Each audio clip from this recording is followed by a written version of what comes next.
So yun mga ka-rider, flex ko lang itong aking off-grid small solar setup. So dito mga ka-rider, meron tayo ditong 3000 modified sine wave inverter. Meron tayo ditong Elijoy 400 watts step down. So kagandahan mga ka-rider sa Elijoy, accurate yung harvest niya. Lalo na ganito ka-peak yung init.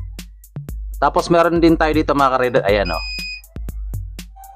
6-in-1 AC monitor. So makikita nyo yung watts, yung mga volts. 6-in-1 na siya. Ang breaker ko mga ka-rider, 10 amps. Galing sa solar panel, 10 amps. Pagbaba ng battery, 10 amps.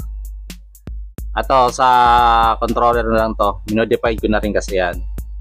Tapos paglabas ng AC, 10 amps din. Kinabitan ko na rin siya mga ka-rider, ayan o. Low voltage disconnect. Pag mababa na yung volts, mamamatay na yun. Dalawang 25 AH, bali 50 AH to, 12 volts lang. Ito yung piso wifi natin mga ka-rider. Nakakonect na rin yan dyan para less tayo sa kuryente.